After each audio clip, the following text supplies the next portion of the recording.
अमूमन अपराधी जब अपराध करता है तो वो पुलिस की नज़रों से छिपकर रहने का प्रयास करता है। मगर आज हम आपको जिस केस की सच्ची कहानी बताने जा रहे हैं, वहां अपराधी ने ना सिर्फ दो लोगों की हत्याएं की, बल्कि खुद ही पुलिस के पास चलकर भी गया। वो भी एक बार नहीं, बल्कि दो दो बार। पहली बार अपने अपराध की रिपोर्ट दर्ज करवाने और दूसरी बार दर्ज रिपोर्ट की सही से जांच ना होने की शिकायत करने। फिर भी पुलिस महीनों तक समझ नहीं पाई कि वही असली गुनहगार है। हम बात कर रहे हैं 2022 में असम में हुई मां बेटी की खौफनाक डबल मर्डर केस की। आमतौर पर इसे वंदना कलिता केस के नाम से जाना जाता है। सोनम राजा रघुवंशी केस से पहले ये पहला हाई प्रोफाइल केस था जहां लाश को टुकड़ों में काटकर मेघालय के जंगलों में फेंका गया था। तो आखिर इस केस की पूरी सच्चाई क्या है? इस कहानी में कत्ल किसका हुआ था? कातिल कौन था? कत्ल की पूरी वजह क्या थी? और सबसे इंटरेस्टिंग कि कातिल खुलेआम पुलिस के सामने घूम रहा था, फिर भी पुलिस कैसे कातिल को पकड़ने में महीनों तक नाकाम रही। और फिर पुलिस ने इस पूरे मामले का खुलासा कैसे किया, जानने के लिए वीडियो में आखिर तक बने रहिए। मगर पहले द क्राइम क्यू चैनल को अगर सब्सक्राइब नहीं किया है तो जल्दी से चैनल को सब्सक्राइब कर बेल आइकन दबा लीजिए। तो चलिए अब कहानी शुरू करते हैं। तारीख थी 29 अगस्त 2022। असम के नुनमती पुलिस स्टेशन में पुलिस वाले अपने अपने काम में लगे हुए थे। तभी एक लगभग 30 से 32 साल की महिला थाने में पहुंचती है। इस महिला का नाम था वंदना कलिता। वंदना पुलिस थाने में आकर अपनी सास शंकरी डे और पति अमर ज्योति डे की मिसिंग रिपोर्ट दर्ज करवाती है। अपने बयान में वंदना कहती है कि कुछ समय पहले उसकी सास अकेले घर में रहने चली गई थी। इसके बावजूद इन लोगों का मिलना जुलना समय समय पर होता रहता था, बातचीत भी होती रहती थी।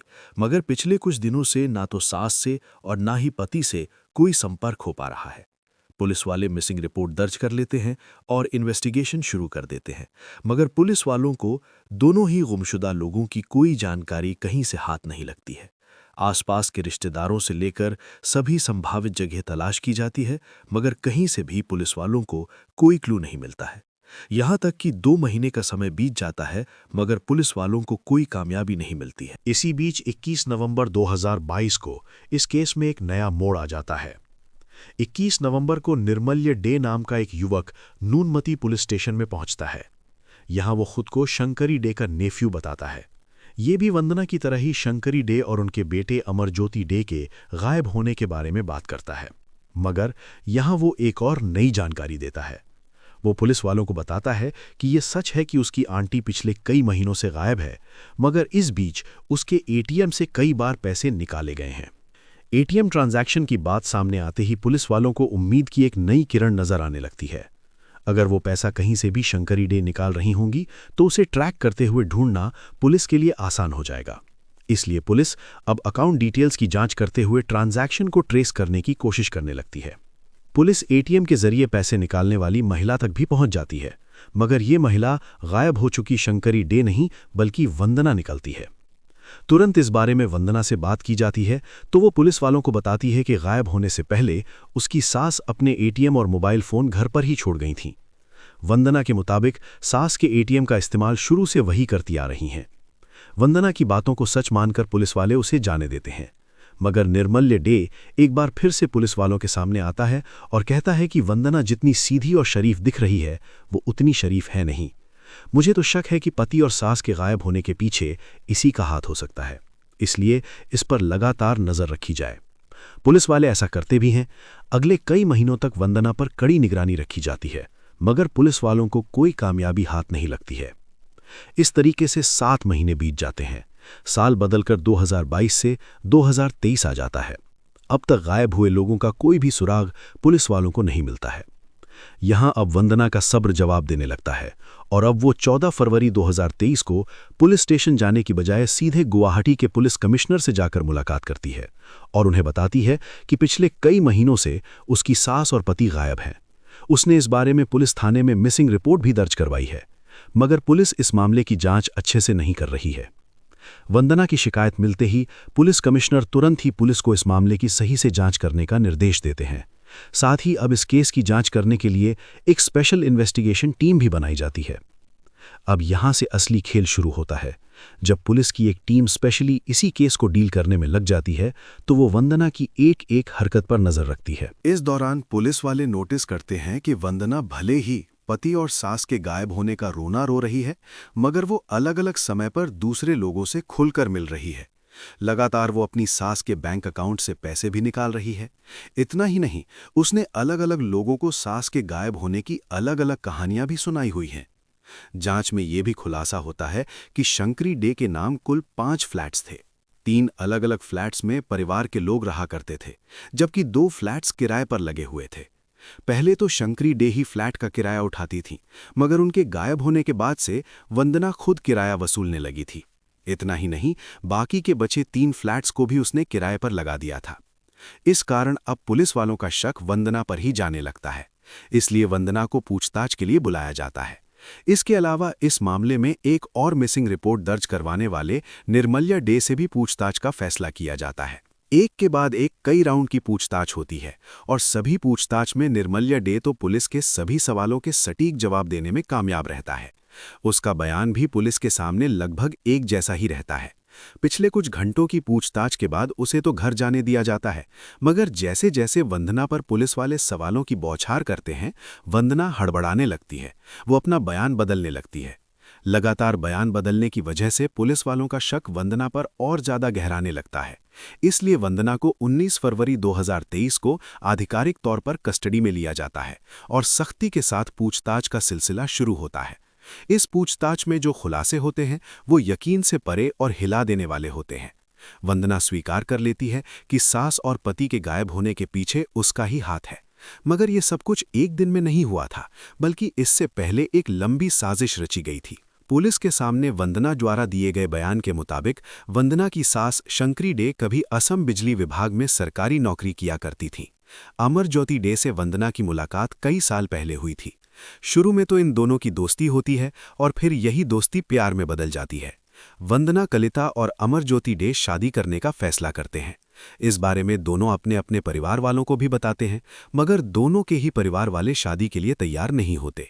जब वंदना और अमरज्योति डे दोनों के ही परिवार वाले इस शादी के लिए तैयार नहीं होते हैं तो 2010 के आसपास बिना परिवार वालों को बताए दोनों शादी कर लेते हैं और परिवार से अलग होकर रहने लगते हैं। अपनी मर्जी से शादी करने की वजह से दोनों के ही परिवार वाले इनसे संपर्क नहीं करते। मगर एक समय बाद शंकरी डे वंदना को बहू के तौर पर स्वीकार कर लेती हैं और उसे अपने घर में रहने की इजाज़त दे देती हैं। पुलिस के सामने किए गए खुलासे के मुताबिक जब दोनों के परिवार वाले इस शादी को एक्सेप्ट कर लेते हैं तो इन लोगों की जिंदगी में सब कुछ ठीक ठाक चलने लगता है। ये सभी मिलजुल कर गुवाहाटी के नूनमती अपार्टमेंट में रहने लगते हैं। मगर परिवार के अंदर की ये खुशी लंबे समय तक नहीं रह पाती और सास बहू की लड़ाई शुरू हो जाती है। एक समय बाद ये लड़ाई इतनी ज्यादा बढ़ जाती है कि शंकरी डे अपनी नूनमती अपार्टमेंट से निकलकर चंदमरी स्थित अपार्टमेंट में रहने चली जाती हैं। शंकरी डे का एक घर जॉ रोड तिनियाली में भी था। वो 2022 के आसपास वहीं रहने लगती हैं। अमरज्योति डे अब भी अपनी पत्नी वंदना के साथ नूनमती अपार्टमेंट में ही रह रहा था। सास के चले जाने के बाद भी पति पत्नी की लड़ाई नहीं रुकती और दोनों अक्सर लड़ते रहते हैं। इस लड़ाई की वजह पैसों की कमी थी। सास के घर छोड़ जाने की वजह से वंदना के पास पैसे नहीं बचते थे, क्योंकि उसका पति खुद कोई पैसा नहीं कमाता था। इस कारण वंदना अब एक जिम ट्रेनर के तौर पर काम भी करना शुरू कर देती है। काम के सिलसिले में आने जाने के दौरान 2021 में वंदना की जिंदगी में एंट्री होती है एक टैक्सी ड्राइवर धंटी डेका की। पहले तो इन दोनों में दोस्ती होती है और फिर दोनों एक दूसरे के करीब आने लगते हैं। पति से पहले ही वंदना काफी परेशान रहती थी, इसलिए जब उसकी जिंदगी में दूसरा लड़का आता है तो वो अब पति से छुटकारा पाने के बारे में सोचने लगती है। इतना ही नहीं, वो अपनी सास को भी रास्ते से हटाने का मन बना लेती है। लंबे समय तक प्लानिंग बनाने के बाद वो अपनी प्लान के बारे में अपने कथित बॉयफ्रेंड धंटी डेका से भी चर्चा करती है। दोनों तय करते हैं कि अगर माँ बेटे को रास्ते से हटा दिया जाए तो उनका सारा पैसा और घर इन लोगों का हो जाएगा और फिर ये लोग बड़े आराम से जिंदगी गुजार सकेंगे। सब कुछ तय होने के बाद कांड के 3 दिन बाद धंटी डेका अपनी कार लेकर आता है। फिर ये लोग कटे हुए टुकड़ों को पहले ब्लैंकेट में लपेटते हैं, फिर उसे प्लास्टिक शीट में लपेटकर गाड़ी में लूट कर लेते हैं और मेघालय की ओर निकल जाते हैं। मेघालय पहुंचने के बाद ये लोग मेघालय के सोहर पुलिस स्टेशन के अंतर्गत आने वाले एक गांव में सड़क किनारे मौजूद खाई में उन टुकड़ों को फेंक देते हैं और बड़े आराम से घर आकर ऐसे बर्ताव करते हैं जैसे कुछ हुआ ही नहीं। अब वंदना का अगला टारगेट था उसका पति अमरज्योति डे। अमरज्योति डे को नशे की बहुत बुरी आदत लग चुकी थी। वो दिन भर नशे में ही रहता था। उसे इतना होश भी नहीं था कि माँ कहीं जिंदा है या नहीं।